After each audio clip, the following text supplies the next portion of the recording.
Spoštovani, dobrodošli in lep pozdrav. Tokrat je gost oddaje Detektor Janez Gorjanc, ugleden in cenjeni kirurg in nekdanji predstojnik kirurgije v bolnišnici Slovenj Gradec. Janez Gorjanc je doktor medicine, specialist splošne kirurgije in ima za seboj polno ter vsebinsko izredno bogato preteklost ter aktivno in dinamično sedanjost. V zgodnjem obdobju odraščanja se je iz Gorenjske preselil na Koroško in sedaj prebiva na Prevaljah. Je ugleden strokovnjak in angažiran družbeni delavec. Njegov najpomembnejši strokovni prispevek na področju medicinske znanosti je uvedba laparoskopske kirurgije. Znanje strokovnega področja psihosocialne rehabilitacije je prenašal, združeval in povezoval tudi z zamejsko Koroško. Sodeloval je in še sodeluje v društvih in v raznih združenjih ter pri številnih humanitarnih akcijah. Janez Gorjanc je dolgoletni član Rdečega križa, bil je član v zahtevnih alpinističnih odpravah in je kot zdravnik odprave prevzemal tudi vlogo duhovnega vodje odprave. V zadnjem obdobju je zelo angažiran na kulturnem področju, je podpredsednik kulturnega društva Mohorjan iz Prevalj in snovalec ter soorganizator številnih kulturnih prireditev, ki jih organizira kulturno društvo Mohorjan. V zgodnji mladosti, kot rečeno, ste se preselil iz Gorenjske na Koroško. Vsaka selitev je neka posebnost. Pa kako ste vi to doživel, to selitev, oziroma pa bi morda obudil kakšen spomin na tisti čas? Razlog za priselitev na Koroško je bila združitev družine. Po letu 1945 je bil oče delegiran po celi Jugoslaviji, kjer se je gradila tako imenovana kapitalna izgradnja železarn. Tako je obšel Zenico, Nikšić, Smederevo in nazadnje je prišel tudi v železarno Ravne. Tam se je družina odločila, da se naselimo v Ravnah na Koroškem oziroma v takratnem Guštanju. Pa takrat, ko ste se tu priselil, kot rečeno, Guštan je doživljal neko kar precejšno ekspanzijo, če se tako izrazim, neke širitve, tako železarne, pa tudi na tem političnem področju je sledilo neko preimenovanje iz trga Guštan, je nastalo mesto Ravne. Pa kako ste vi tu te stvari podoživljal kot... Preimenovanje najbrž ni toliko pomembno, razen da je sledilo nekim zgodovinskim dejstvom, ki so predvsem zasledovale korenine slovenstva. Samo priselitev na Koroško mi ni predstavljala nobenih večjih problemov, razen da v začetku marsikatere koroške besede nisem razumel ali pa sem pri svojih vrstnikih vzbujal posmeh ali smeh zaradi mojega narečja. Še neko posebnost bi izpostavil, če tako rečem. Vi ste osnovno šolo pričel upravljati na Gorenjskem, potem, kot rečeno, nadaljeval jo v Guštanju, gimnazijo ste pa končal v Ravnah na Koroškem, če bi tako vzel. Povsem točna ugotovitev. Osnovno šolo sem v zadnjih mesecih 4. razreda končal v Guštanju, takrat je bila osnovna šola v prostorih današnje občine. Kasneje sem nadaljeval študij oziroma učenje na gimnaziji, lahko bi rekel Sušnikovi gimnaziji. To so bila leta, ko se človek začne zavedati samega sebe in si ustvari v življenju neke kriterije.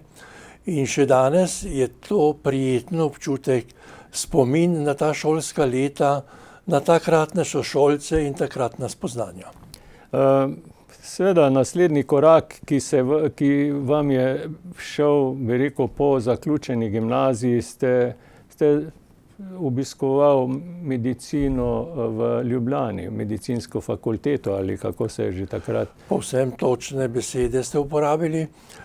Tako je, začel sem študirati medicino na medicinski fakulteti v Ljubljani. Razlogi za to odločitev jih ne bi vedel povedati. Velja, da je študij medicine težek študij, mislim pa, da je to napačna beseda. Študij medicine je morda obsežen in dolgotrajen, nikakor pa ni težek, če ima za študij določen režim, predvsem pa disciplino. Skratka, to ste lepo opisali, skratka, zelo obsežna zadeva je študij medicine, ker treba je pač človeka kot celostno obravnavati, pa tudi še kaj širše, ne. To je res. Študij na fakulteti medicine je lep, vendar pravo učenje se začne potem, ko prideš na delovno mesto, ko prideš v proizvodnjo, kjer so številni, bi rekel, faktorji, ki te formirajo. Pri tem bi rad omenil moje učitelje, kot prvega Strnada, potem Stoparja, Plešivčnika in pa tudi vse kolege, s katerim sem vsa ta leta delovnega časa preživel. Tu na nek način ste že pristopili ali omenil tisto vašo, bi rekel, poklicno kariero, ki ste jo v celoti opravili v Splošni bolnišnici Slovenj Gradec. A se že takrat tudi, bi rekel, ta naziv uporabljal, ko ste se vi zaposlili v... Ja, no, da malo v šali povem, jaz sem bil v Slovenj Gradec prodan od prvega dne študija, ker sem dobival štipendijo. Ampak da sem bil prodan, nisem nikoli obžaloval. Študij in potem delo je nekaj drugega. Če rečem, da je študij lep, je nadaljnje delo, praktično delo, izredno zanimivo in sam se ne zavedaš, v kaj te vodi življenje. Tu sem zasledil, da ste se vi izobraževal in opravil specializacijo, izpit iz splošne kirurgije, potem v bolnišnici Slovenj Gradec pa ste postal tudi predstojnik kirurškega oddelka, skratka, postal ste tudi kirurg. Pa kaj vas je tu... No, v tistem času je bila specializacija splošna kirurgija. Kasneje je šel razvoj v svoje smeri in je postala ločena specializacija, recimo travmatologije, urologije in še kaj.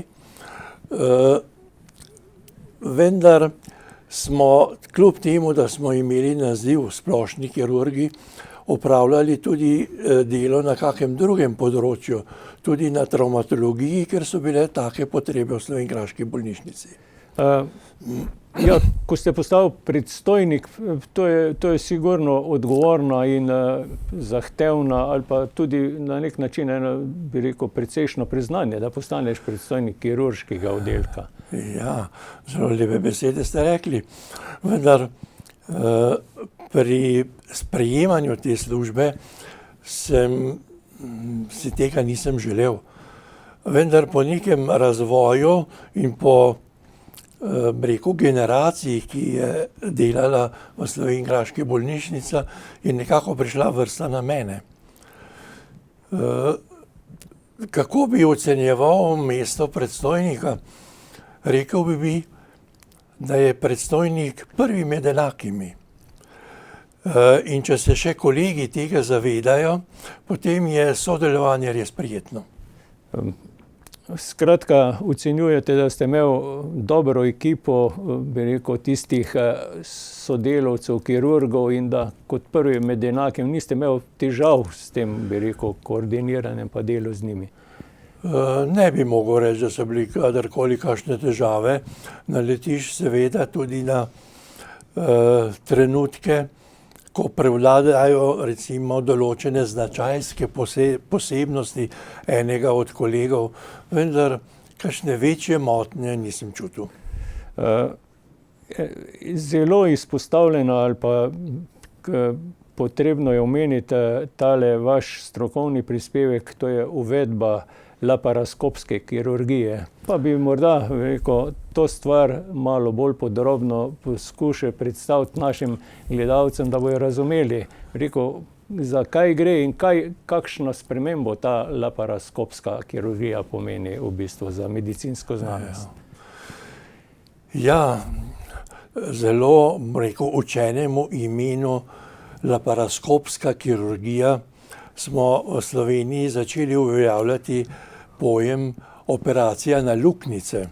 To se pravi, da recimo v trebušno votlino ali v kakšne druge telesne dele vstopamo skozi luknjice, ki so velike največ 10 mm.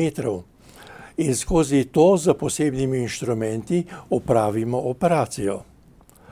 V začetku smo res da z to metodo posnemali klasični način operiranja, kasneje pa se je v razvoju laparoskopske kirurgije uveljavila lastne metode, ki so lastne samo tej metodi, in lahko rečem, da je laparoskopska kirurgija pomenila tudi dostop do določenih delov telesa, ki so bili prej nedostopni, ali pa je bil dostop na klasičen način preveč razdiralen, da smo morali razdreti preveč tkiva, da smo prišli do želenega zorišča. Skratka, zelo napredna pa tudi za paciente prijaznejša metoda pa... Vsekakor. Glavni razlog za prijaznost je zmanjšanje bolečine. Pa tule, takrat za to metodo ste na nek način izstopali in ste tu orali tudi ledino, oziroma bili med prvimi, ki ste s to metodo prihajali naprej, in zasledim, da ste to metodo tudi predstavljali potem tudi na raznih kongresih ki so tekli na področju medicinske znanosti. No, s to metodo smo se seznanili predvsem v Nemčiji in Franciji, kjer smo prisostvovali tem posegom. Pohod te metode se je začel z operacijo slepiča, kot precej enostavne operacije tudi na klasični način, kasneje pa z operacijo žolčnega mehurja. To znanje smo seveda prenesli v Slovenijo in kot prvi leta 1990, se pravi prihodnjo leto, bo 30-letnica prvega tega posega v jugoslovanskem in tudi v tem, srednjeevropskem prostoru, ki smo jo izvedli. To je častitljiva obletnica, da je vredno dati tudi neko posebno pozornost. Potem iz tega, kar bi želel še izpostaviti, bil ste tudi predavatelj na srednji zdravstveni šoli v Slovenj Gradcu.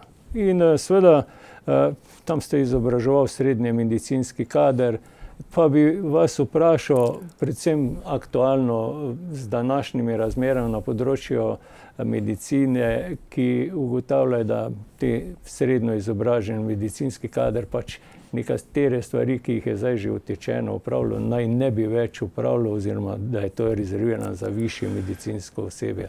Pa kako bi vi to komentiral, ta, bi rekel, del, je to neka prava pot ali je to kaj? Takole bi rekel,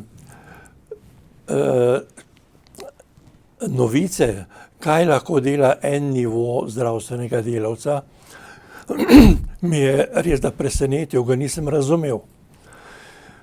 Mislim pa, da je izvor vseh teh debat in pa tudi težav in zadreg v tem, da smo zaenkrat ustvarili različne nivoje srednjega medicinskega kadra.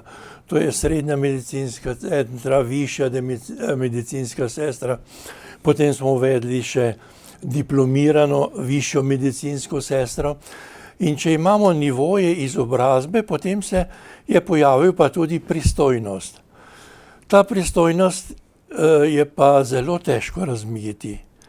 In mislim, da bi morali izhajati ne toliko, kakšna je formalna pristojnost, formalna izobrazba, ampak iz pristojnosti usposobljenosti. Za mene je nesprejemljivo, da bo srednja medicinska sestra, ki je usposobljena za to, ne smela priviti rane ali pa pobrati šivo iz operacijske rane. Nekoč v socializmu, ko smo imeli to tako imenovano nagrajevanje po delu, je tale, bi rekel, izobrazba, ki se je tudi strmelo po višjih nivojih izobrazbe, ampak sočasno so se tudi priznavali takoj z delom pridobljene izkušnje, pa tega očitno zdaj v tem primeru ni ali... No, za medicino lahko rečem, da poleg teh formalne izobrazbe, ki obstajajo, obstaja tudi izobraževanje pri delu, izobraževanje od kolegov. Nadalje zelo pomembna so izobraževanja za tako imenovanimi internimi tečaji, potem pa so tudi še to številna srečanja, kot so kongresi, delavnice in tako naprej.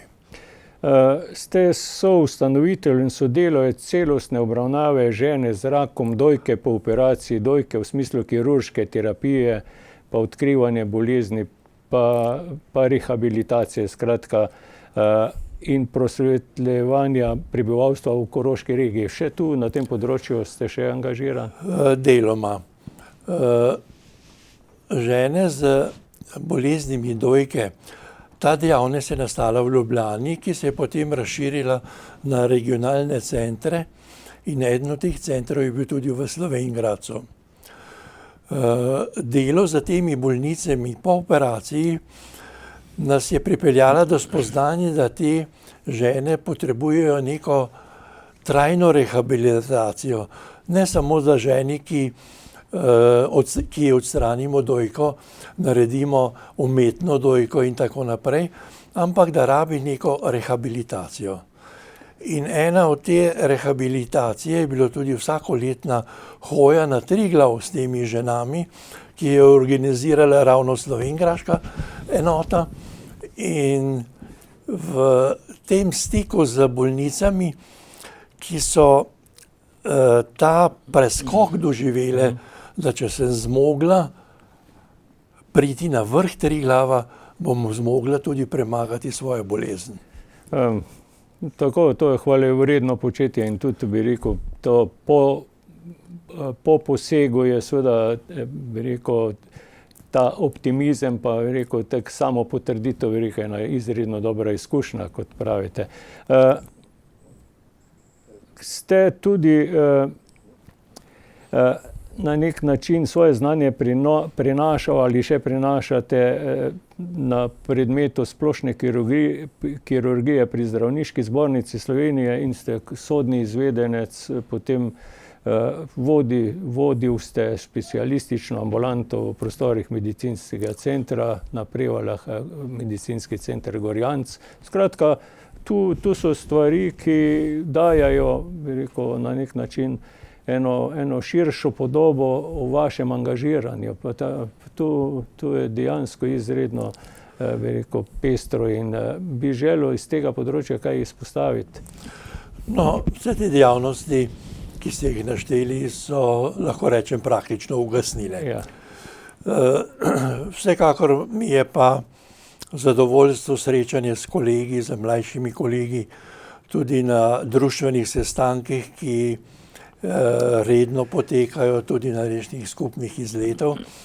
In ta stik z medicino, če takole rečem, me veseli.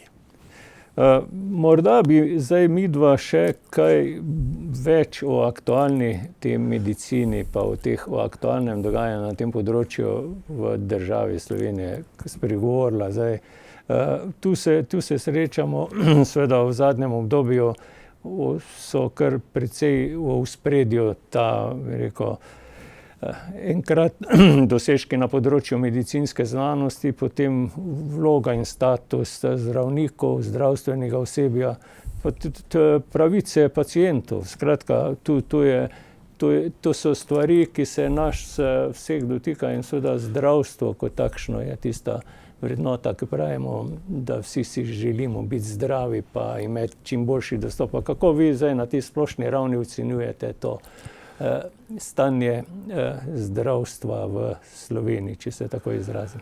Ja, vsi mediji mi sporočajo, da je stanje v zdravstvu nezadovoljivo, uporablja se celo beseda katastrofalno. Ne razumem čisto ravno tega. V kritiko bi povedal samo to, da je verjetno zdravstvena politika in razvoj zdravstva na določenih segmentih zaspala. Eno je nedvomno, da je medicina stroškovno veliko bolj napredovala, kot so pa pravice pacientov. Recimo mene je v zadnjem času navdušilo odkritje ljubljanske klinike, da diagnosticirajo možganski tumor iz krvne slike. Ne povedali so nam pa ozadje stroška za to odkritje ali za stroška reagencev, ki so potrebni, da to da narediti. Skratka, mislim, da je medicina za svojim stroškovnim delom, kar je veljalo že dolgo časa, pač nedosegljiva. Ravno tu želim zdaj izpostaviti, čakalne vrste so tista konstantna zadeva, ki se izpostavljajo, češ predolge čakalne vrste in dejansko, ko se soočiš s to problematiko, ugotoviš, da dejansko od takrat, ko se nekaj želiš, da prideš do nekih pregledov, pa ne govorim še do posega, čas raztegne v nedogled. Ja, vsledlele mislim, da moramo pa tudi pogledati na bolnika. Na eni strani je bolnik danes izredno informiran. Tudi sam sem že doživel, da je prišel v ordinacijo bolnik z izpisom iz interneta, za mojo bolezen je treba narediti to in tako naprej. To se pravi ta informiranost, kar pa ni nič slabega. Po drugi strani je pa zopet se vrnem k stroškovniku, ker vse te storitve pa treba plačati. Ja, seveda to je ta razkorak, ampak ne glede na to, zdaj neka storitev, če tako rečem, ki pomeni poseg zamenjavo kolka ali to pa, da je to obdobje v čakalni vrsti 3 leta ali pa ne vem, zdaj pač na pamet govorim, je relativno, bi rekel, dolgo čakanje in pričakovanje, skratka. Strinjam se, da je dolga čakalna doba za marsikatero bolezensko stanje škodljiva, ali celo, da lahko v tem času nastane škoda pacientu, ko čaka na svojo vrsto. Ja. Potem naslednji problem, ki izbija, je ta, bi rekel, pomanjkanje zdravnikov na primarni ravni. Skratka, večina, ki doštudira ali konča medicino, se pač odloča ne za neko podeželsko ambulanto, ampak bi želeli biti v nekih, čemu vi tu pripisujete kot z svojimi izkušnjami, kako bi se dalo ta problem rešiti ali pa... No, jaz bi odgovoril takole. Jaz sem srečal marsikaterega zdravnika, ki se je odločil za splošnega zdravnika. In tudi zdravnike, ki so rekli, jaz sem srečen biti splošni zdravnik. Je pa res, da opazujemo v zadnjem, kar desetletjih trend, da je specializacija nekaj nujnega, nek pogoj za nadaljevanje študija. Ja, poslušajte, ravno tule zdaj prihaja ravno do te migracije, na nek način uvoz zdravnikov in tam poznamo, da zdravniki, ki bi prišli, je kar nekaj jih, bi rekel, iz naših bivših republik, ampak potem se ta jezikovna bariera, tu pa še ostali problemi nastanejo in potem je zopet neka zgodba, ki je ne moreš realizirati, bi rekel, stvari, ki bi jo sicer lahko. Ja, sigurno. če človek pride iz drugega kulturnega obdobja, je nekaj drugega kot domačin. To pa nisem čutil nikoli kot nek večji problem. Mogoče tudi tule malo delujejo predsodki, da so zdravniki, ne vem, iz Kosova manj vredni, manj znajo. Ne, kolikor poznam fakultete po bivši Jugoslaviji, je nivo znanja ustrezen praktično na vseh fakultetah, razen da imajo ene malo večji ugled kot druge. V zadnjem obdobju zasledimo kar nekaj teh stvari, ko ugotovimo, da v Sloveniji še ni določenih zdravil ali pa tehničnih pripomočkov za neke zdravljenje, potem pa nastane silne humanitarne pa dobrodelne akcije, pa zberemo, potem pa pošljemo k tu, bi rekel, posameznika, praviloma gre za otroke, na zdravljenje. Pa kako vi na to gledate? A bi to bilo treba kaj tudi sistemsko bolj postaviti, ali je ta, bi rekel, ustrezno, da vse enkrat, bi rekel, z nekim izbiranjem te stvari rešujemo ali pa se izkazujemo kot humanitarni, bi rekel? Ja, zelo zavito vprašanje. Tle bi zopet odgovoril, da je silni razvoj v medicini k temu pripomogel. In po drugi strani, da kakršnokoli spoznanje v medicini ali metoda ali zdravilo ni patent, ni patentiran, če obstaja, ga ti lahko uporabiš, če ga kupiš, če ga plačaš. Je pa seveda način, kako pa pridobivati ta povečana sredstva, lahko včasih zelo vprašljiv. Te zbiralne akcije, bi z eno besedo rekel, moramo biti previdni. Tlele so možne, da se uveljavijo tudi kakšne slabše človeške lastnosti. No, vsaj neke izkušnje kažejo, da tisti denar potem, če sem čisto konkreten, tudi nekje pristane ali pa je, bi rekel, nedosegljiv tistim namenom, ki je bil, bi rekel, namensko zbiran.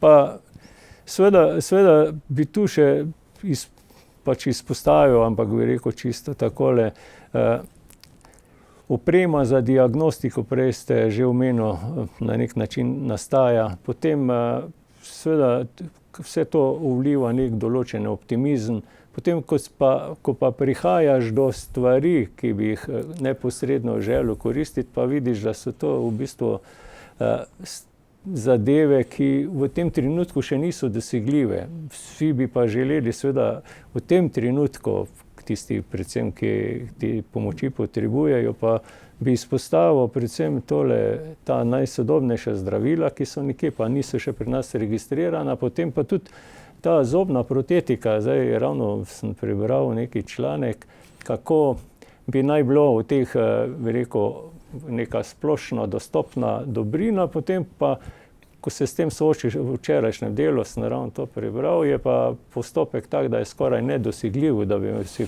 vedno samo plačnikali. Ja, tlele pa si ne upam odgovor. Ja. To bi morali vprašati nekoga,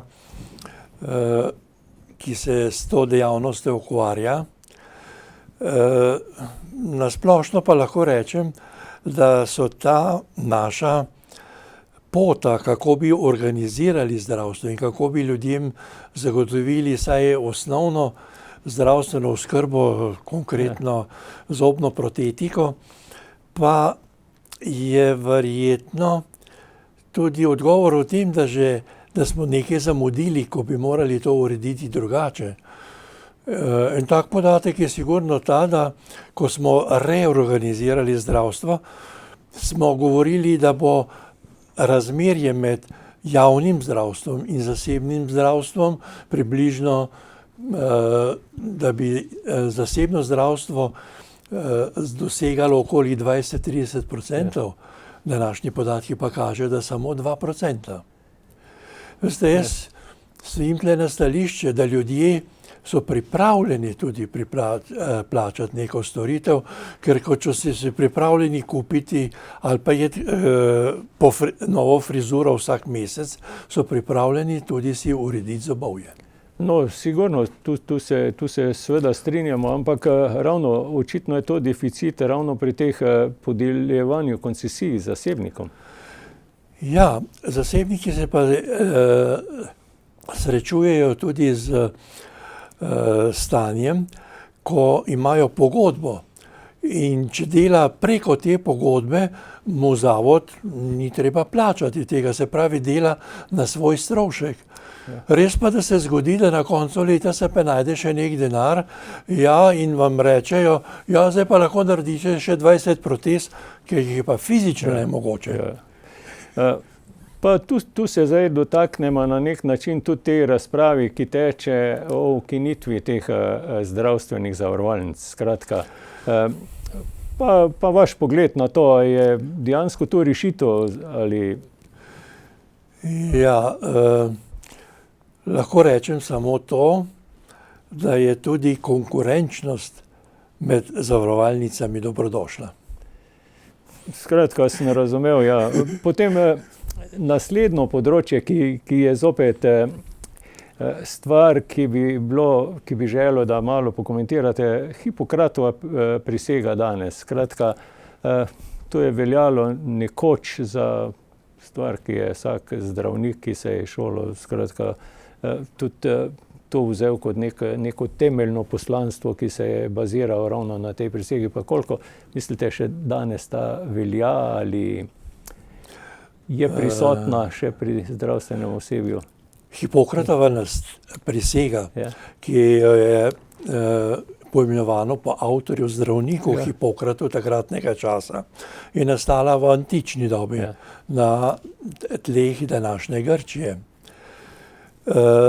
Etična načela, ki so v Hipokratovem načelu, veljajo še v veliki meri danes. In ravno to Hipokratov tekst izkoriščamo, da zdravnik, ki konča študije in se poda na svoje delo, za neko svečano obljubo prebere to Hipokratovo prisego. Podobno kot poznamo prisego rekrutov ali prisego sodnikov in tako naprej. To je svečani del. Vendar je ta tekst postal malo zastarel, malo nesodoben, lahko rečem, in smo ga seveda posodobili z ženevskimi konvencijami, nadalje smo ga z novim kodeksom in pa tudi ustanovitev komisije za etične vprašanja pri Slovenski zdravniški zbornici opravlja to funkcijo. Še eno zadevo bi želel, da jo malo pokomentirate. Ko tako spremljamo to dogajanje, nas občasno nagovorijo preko medijev sindikalni zastopniki zdravnikov in tu se velikokrat ustvarja mnenje, da je to predvsem, bi rekel, tista nenasitnost, da je treba pač plače poviševati, kar je za sindikate sigurno, bi rekel, tisto poslanstvo, saj za to so. Ampak sočasno pa se mi, bi rekel, ob tej informaciji, v naslednji informaciji doživimo, da se soočimo z zdravniki brez meja, zdravniki pro bono, ki pa v bistvu se včasih ne strinjajo, tudi ne z sindikati. Ja, moja osnovna misel bi bila, zdravnik naj se ukvarja s tem, kar zna. To se pravi, in kar se je naučil in kar se je dobil prakso. Je pa res, da v današnjem času brez tako imenovanega sindikalnega boja ne gre več. In da zdravnik, ki ima smisel za to delo, ne vidim v tem nič slabega, ker neka formalna borba, neko formalno zastopstvo tudi zdravnikovih želja, pravic in tako mora obstajati. Kaj več pa o tem ne bi mogel reči. No, ampak kaj pa menite o teh zdravnikih pro bono, pa zdravnikih brez meja, ki se grejo pač v tista najbolj izpostavljena okolja, zdraviti pa to, kaj pa? Mislim, da so to lepa pripravljenost in lepe težnje. Na tem področju imam lepe izkušnje z sinom, ki je z takimi različnimi naslovi, ravno zdravniki brez meja, ne toliko pro bono, ali pa obstajajo združenja, ki učijo določene narode novih metod operacije, je praktično obhodil že celo Azijo in in Afriko. In ravno te dni odhaja ponovno na tako misijo v Afriko. To je hvale vredno. Predvsem, ker grejo v svojem prostem času in v bistvu tudi za svoje stroške. Skratka, zelo hvale vredno poslanstvo, če bi tako vzel, ne, tako. V zadnjem času tudi v ospredje stopa zopet ta polemika o evtanaziji. Skratka, tu so deljena mnenja, pa bi vas povprašal, kaj vi o tem mislite. Ja, res smo priča, da se je ta, bomo rekli, trušč okrog evtanazije že malo polegal. Bil je pa pred kratkim prisoten. Ja. V svojem doživljanju sem doživel že tako drugo epizodo. Ja. In vse skupaj se je nekako pomirilo, tudi tokrat se je kar pomirilo, ampak obakrat lahko ugotovim, da za nekih zaključkih, ki bi mi nekaj pomenilo, neko usmeritev, neko razumevanje, se ni zgodilo. To razmišljanje bi zaključil z besedama profesorja Janeza Milčinskega, ki nas je učil etike in dolžnosti zdravnika. In ravno v času je vzel si nekaj več časa, ker v tistem času so ravno na Nizozemskem sprejemali predpise in oblike evtanazije. Mimogrede, evtanazija pomeni, pomeni dobro, Thanatos je grški bog smrti, se pravi dobra smrt. Mi smo pa to še uporabili neke druge izraze, kot je milostna smrt, smrt iz milosti, ker mislim, da so malo neokusni izrazi. Najbolj neokusni pa je izraz, ki sem ga pri prvi diskusiji slišal, in sicer je to, da je evtanazija dobrina pravočasne smrti. Zdaj pa razumete, kako hočete. No, tudi tole, ko se pojavlja, da tam, mislim, da v Švici lahko tam si naročiš, pa reče tako imenovano dostojno smrt. Ja, no, to so pač izrazi, ki naj bi to krutost malo olepšale.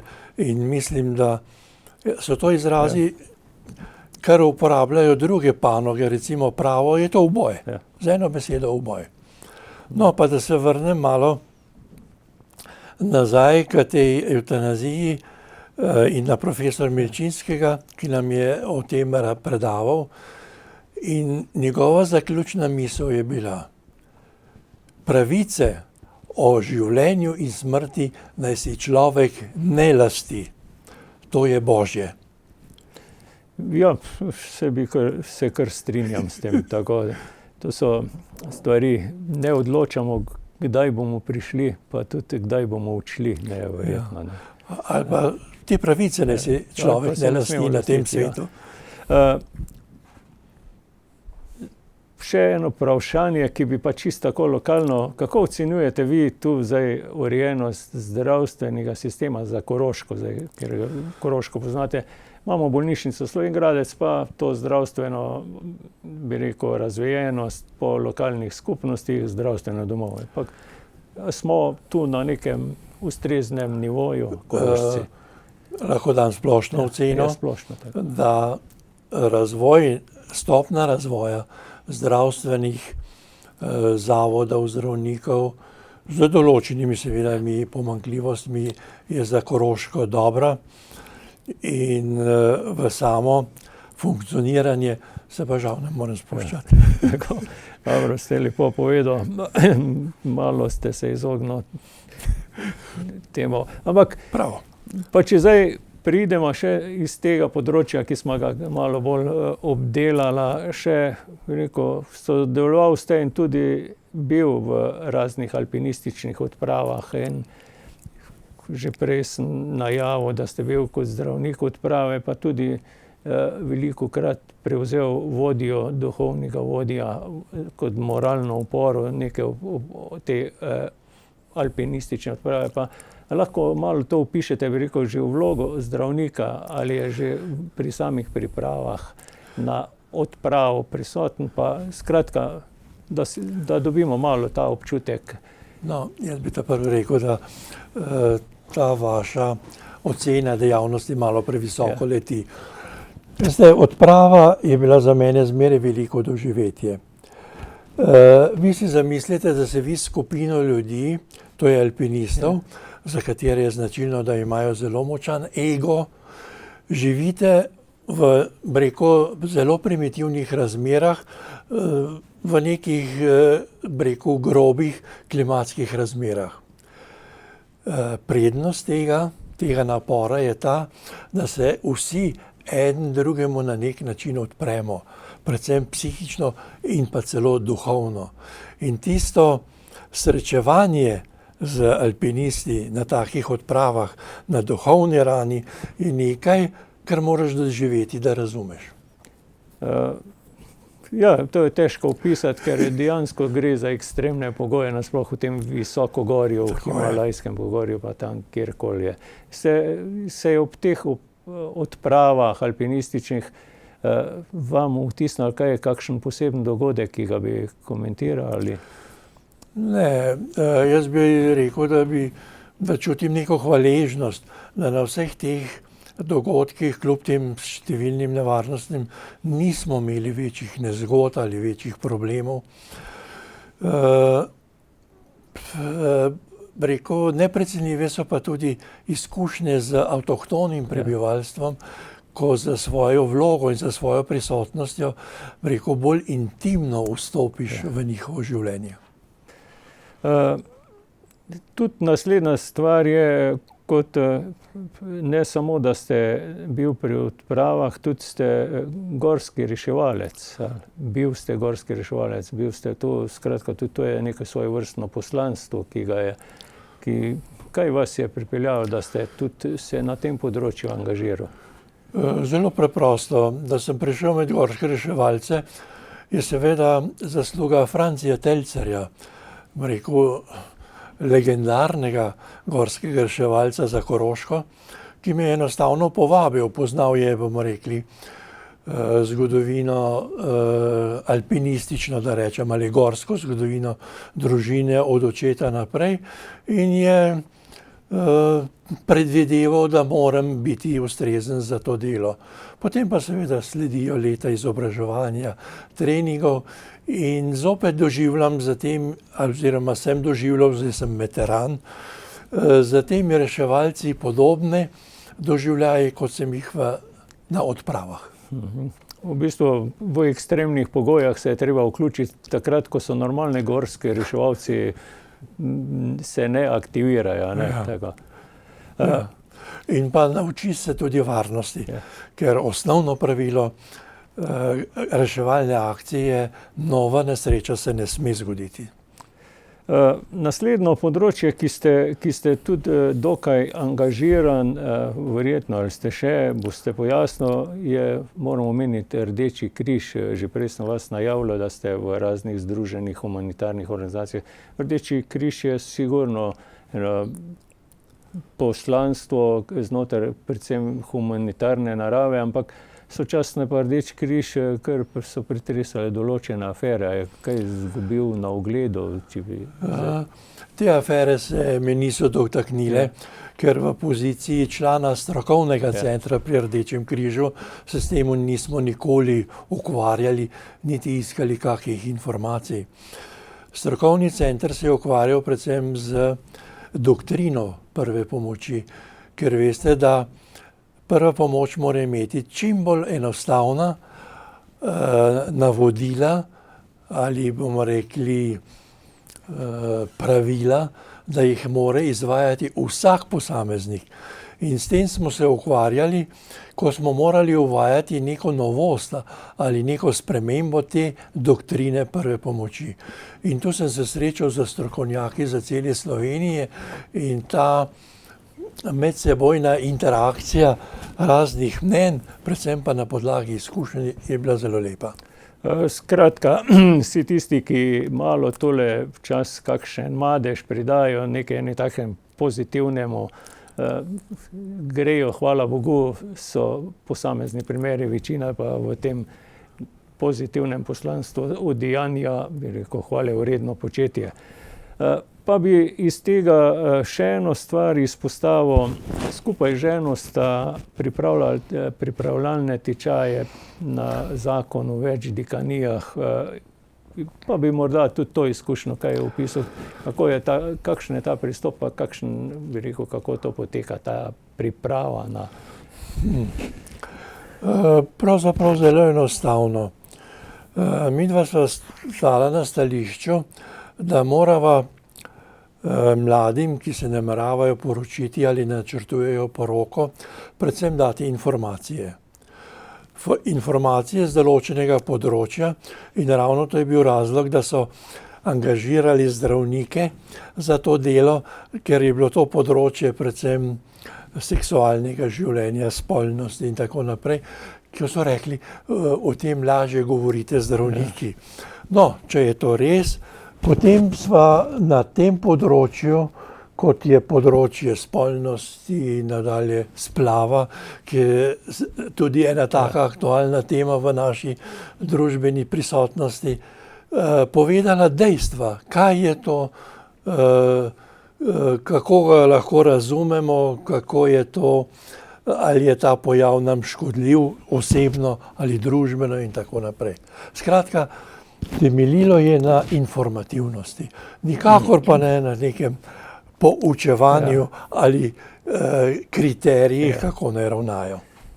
Pa ste potem kaj spremljali, so te zakonske zveze potem bile trajne ali so tako, kot je že danes? V tem si ne bi upal soditi, tudi nimam nobenih informacij. Sem pa doživel nekaj takih srečanj v osebnih stikih, ki so pomenila, da so ti, ki so to poslušali, začeli razmišljati. Ja. In jim je mogoče to razmišljanje tudi pomagalo pri neki stališču ali celo odločitvi. Ja. Ne vem.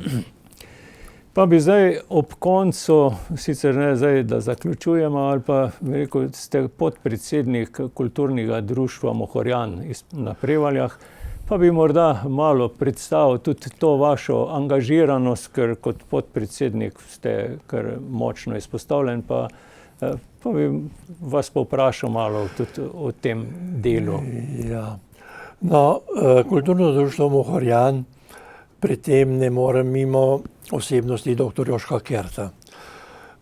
Njegova vztrajnost, zavzetost za to področje kulture je neustavljiva. Celo potrebno je tudi zelo malo usmerjati. Nekaj nas je, ki se delujemo z Jožkotom kot, bi rekel, ideologom te dejavnosti na kulturnem področju, ki se pač vključujemo, ker tudi pri tej dejavnosti je treba narediti en kup podrobnosti, obveščanja, postavitev razstave, pospravljanja in tako naprej. Zato smo pa nekaj nas je, ki smo, pa rečemo, pomožni delavci. Ja. Skratka, no, če bi kot podpredsednik verjetno čisto tako pomožni niste, ampak skratka bolj kaže na to, da ste bolj univerzalno na vseh področjih vpeti. No, mogoče sem ravno rekel svoje zveze z področja alpinizma izkoristil in sem povabil in pripeljal na Koroško znamenita alpinista Tomaža Humarja, Dava Krničarja.